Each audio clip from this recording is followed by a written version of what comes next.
இப்போ image element create பண்ணுறதுக்கு வந்து ஐஎம்ஜி அப்படின்னு நீங்கள் டைப் பண்ணிங்கன்னா அதுக்காக ஒரு அப்ரிவேஷன் வந்திருக்கு.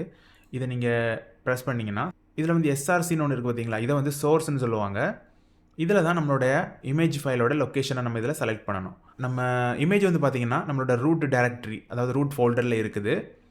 ஸோ இதில் நான் வந்து ஸ்லாஷை நான் கொடுத்துட்டு cat.jpg அப்படின்னா கேட் ஃபைல் நேமு, ஜேபிஜி வந்து அதோட ஃபைல் எக்ஸ்டென்ஷன். இப்போ வந்து அல்டர்னு ஒன்று இருக்குது பார்த்தீங்களா, அது வந்து ஆல்டர்னேட்டிவ் டெக்ஸ்ட்.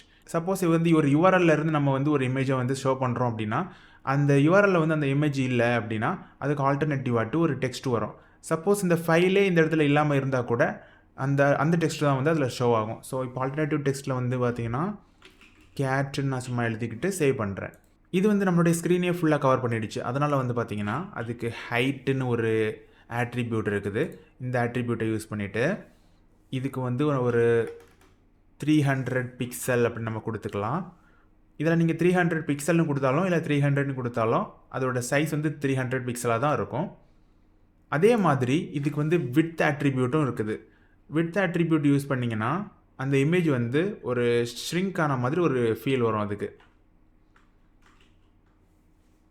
பட் இதோட ஆஸ்பெக்ட் ரேஷியோ வந்து கரெக்டாக மேட்ச் ஆகாது. அதனால வந்து அந்த இமேஜ் வந்து ரொம்பவே ஸ்குஷி ஆன மாதிரி ஒரு எஃபெக்டில் இருக்குது. இதோட சொல்யூஷன்லாம் வந்து பார்த்தீங்கன்னா நம்ம சிஎஸ்எஸ்ல இருக்கும். பட் இப்போதைக்கு நம்ம HTML தான் பார்க்குறோம். ஸோ இப்போ என்ன பண்ணலாம் வந்து பார்த்தீங்கன்னா இந்த விட்த்தை மட்டும் எடுத்துருவோம். அதனால் வந்து பார்த்தீங்கன்னா நம்ம கொடுத்த ஹைட்டுக்கு ஏற்ற மாதிரி அதோட ஆஸ்பெக்ட் ரேஷியோ வந்து ஆட்டோமேட்டிக்காக டிஃபைன் ஆகுது.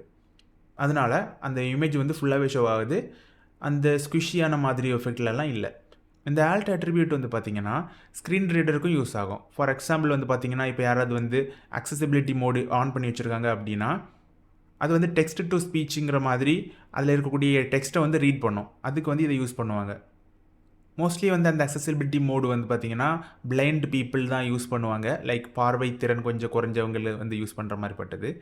அதுக்காக இந்த ஆப்ஷன் யூஸ் பண்ணுவாங்க. இப்போ வந்து பார்த்தீங்கன்னா இதில் வந்து எக்ஸ்டென்ஷன் ஃபார்மெட்டை நீங்கள் சப்போஸ் நீங்கள் மிஸ்டேக்காக நீங்கள் ஏதாவது கொடுத்தீங்க அப்படின்னா லைக் இது வந்து ஜேபிஜி ஃபார்மெட்டு.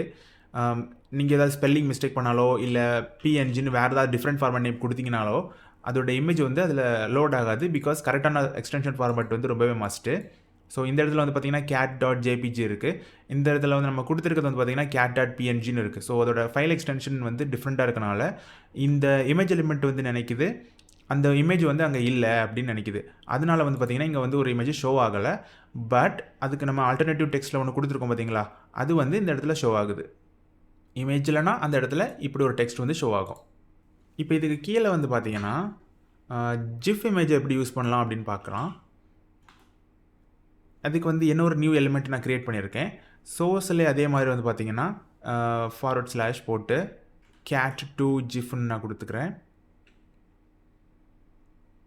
அதே மாதிரி இந்த ஆல்டர்னேட்டிவ் டெக்ஸ்ட்லேயும் நம்ம ஏதாவது நம்ம கொடுத்துக்கலாம்.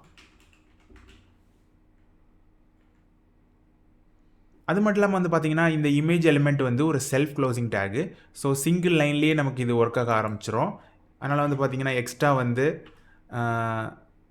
/image அந்த மாதிரி எதுவும் வந்து நம்ம கொடுக்க தேவை இருக்காது. இந்த மாதிரி எதுவுமே கொடுக்க தேவை இருக்காது. பிகாஸ் இது வந்து ஒரு செல்ஃப் க்ளோசிங் டேக். சிங்கிள் டேக்குள்ளேயே நமக்கு தேவையான எல்லாத்தையும் நம்ம இதில் கான்ஃபிகரேஷன் பண்ணிக்கலாம். இப்போ இந்த இமேஜை வந்து கிளிக்கபிள் லிங்காக மாற்றணும் அப்படின்னு நினச்சிங்கன்னா அதுக்கு வந்து ஆங்கர் டேக்கை வந்து க்ரியேட் பண்ணி அதுக்கு ஒரு லிங்க்கை நம்ம கொடுக்கலாம். லைக் இது வந்து ஒரு http google.com அப்படின்னு நான் கொடுத்துக்கிறேன். அதோட க்ளோசிங் டேக்கை வந்து கட் பண்ணி அந்த இமேஜை வந்து அதை wrap பண்ண போகிறேன். அந்த இமேஜோட அடுத்த லைனில் நான் வந்து பேஸ்ட் பண்ண போகிறேன். இப்போ வந்து பார்த்தீங்கன்னா இந்த இமேஜ் கிட்ட நீங்கள் போகும்போது இது ஒரு லிங்க் மாதிரி இப்போ பிஹேவ் பண்ணும். இதை நீங்கள் கிளிக் பண்ணிங்கன்னா அந்த லிங்க்குக்கு போகும். நார்மலாக ஒரு வெப்சைட் கிரியேட் பண்ணுறோன்னு வந்து பார்த்தீங்கன்னா இந்த மாதிரி ரூட் ஃபோல்டரில் நம்ம இமேஜஸ் வந்து போடுறது வந்து குட் ப்ராக்டிஸ் கிடையாது. அது நிறைய இமேஜஸ் சேர்ந்துக்கிட்டே போச்சுன்னா அது வந்து அவ்வளோவா கிளியர் லுக்கிங்காக இருக்காது. ஸோ அது ஆர்கனைஸ்டாக இருக்கணுங்கிறதுக்காக ஒரு நியூ ஃபோல்டர் க்ரியேட் பண்ணுவோம் இமேஜஸ்னு. இந்த இமேஜஸ்க்குள்ளே இந்த 2 இமேஜஸையும் நான் மூவ் பண்ண போகிறேன். ஓகே, இப்போது இந்த ஃபைல்ஸ் வந்து இந்த இடத்துல மூவ் ஆயிருச்சு. இப்போ நம்ம இமேஜஸை ஒரு நியூ ஃபோல்டரில் க்ரியேட் பண்ணியிருக்கோம். அந்த நியூ ஃபோல்டரில் க்ரியேட் பண்ண இந்த இமேஜஸை வந்து இந்த இடத்துல நம்ம மறுபடியும் மென்ஷன் பண்ணணும். அதுக்கு வந்து /images images2 இதில் நான் கொடுத்துக்கிறேன். அதே மாதிரி ஃபஸ்ட்டு உள்ள இடத்துலையும்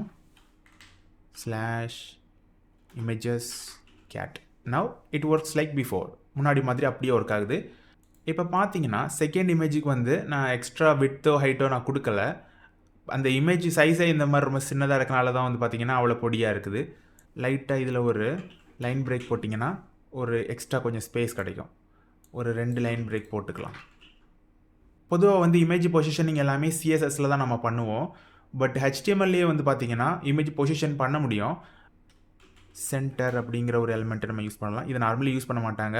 சிஎஸ்எஸ் வச்சு தான் நம்ம மோஸ்ட் ஆஃப் த டைம் வந்து பொசிஷனிங் எல்லாமே பண்ணுவோம். பட் இப்படியும் ஒரு ஆப்ஷன் இருக்குன்னு உங்களுக்கு நான் இப்போ சொல்கிறேன். சப்போஸ் ஒரு இமேஜை வந்து உங்களுக்கு டேரெக்டாக இன்டர்நெட்டில் இருக்கிற யூஆர்எல் மூலமாக ஷோ பண்ணணும்னு நினச்சிங்கன்னா அதோட யூஆர்எலை இந்த சோர்ஸுங்கிற இந்த இடத்துக்குள்ளே நீங்கள் விட்டால் போதும். அது அப்படியே வந்து டேரெக்டாக இமேஜ் வந்து ஷோ ஆக ஆரம்பிச்சிடும்.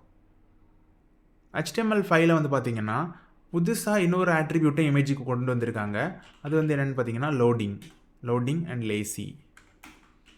இது எதுக்காக யூஸ் ஆகும்னு வந்து பார்த்தீங்கன்னா நம்மளோட HTML பேஜஸில் இருக்கக்கூடிய கண்டென்ட்ஸு மற்ற எலிமெண்ட்ஸ் லைக் வந்து பேராகிராஃபு டெக்ஸ்ட்டு அப்புறமா CSS and most important images like வந்து ஹெட்டர் இமேஜஸ்ஸு அந்த மாதிரி பட்டதெல்லாம் ஃபஸ்ட்டே லோடாக விட்டுட்டு கடைசியாக தான் இது வந்து ஓப்பன் ஆகி லோட் ஆகும். இது வந்து மோஸ்ட்லி நம்மளோட வெப் பேஜஸ் வந்து ஃபாஸ்ட்டாக லோட் ஆகிறதுக்காக யூஸ் பண்ணுவோம். பிகாஸ் வந்து இதோட ப்ரையாரிட்டி வந்து சேஞ்ச் ஆகுது. அதாவது பேஜஸ் எல்லாம் லோட் ஆனதுக்கு அப்புறமா தான் இமேஜஸ் லோட் ஆகும். அந்த மாதிரி சிலவங்க வந்து வெப்சைட் டைட்டிலுக்கு வந்து ஒரு இமேஜஸ் யூஸ் பண்ணுவாங்க. அதுக்கெல்லாமே இதை கொடுக்கக்கூடாது. பிகாஸ் அதெல்லாம் ஃபஸ்ட்டே லோட் ஆக வேண்டிய விஷயங்கள். ஒரு சில ஃபோட்டோஸ் வந்து அப்புறமாவும் லோட் ஆனால் பரவாயில்ல அப்படின்னு நீங்கள் நினைப்பீங்கள்ல, லைக் தம்ப்நெயில்ஸ் அந்த மாதிரி பட்டதுக்கு மட்டும் நீங்கள் இதை யூஸ் பண்ணிக்கலாம். யாராவது ஓல்டு ப்ரௌசர்லேருந்து ஓப்பன் பண்ணுறாங்க அப்படின்னு வந்து பார்த்தீங்கன்னா ஆட்டோமேட்டிக்காகவே இது வந்து இதோட டிஃபால்ட் பிஹேவியருக்கு போயிடும். ஈகரு அப்படிங்கிறது இதோட அர்த்தம் வந்து என்னென்னா இதோட டிஃபால்ட் பிஹேவியர். இப்போ சப்போஸ் வந்து இந்த லோடிங் ஆட்ரிபியூட் இல்லாமல் நம்மளோட இமேஜ் எலிமெண்ட் எப்படி ஒர்க் ஆகுமோ அதுக்கு ஈக்குவல் தான் இந்த ஈகர் வேல்யூ, அதாவது டிஃபால்ட். இந்த வீடியோ உங்களுக்கு பிடிச்சிருச்சுன்னா மறக்காம நம்ம சேனலை சப்ஸ்கிரைப் பண்ணுங்கள். டவுட்ஸ் இருந்தால் கமெண்ட்ஸில் சொல்லுங்கள். See you guys next time.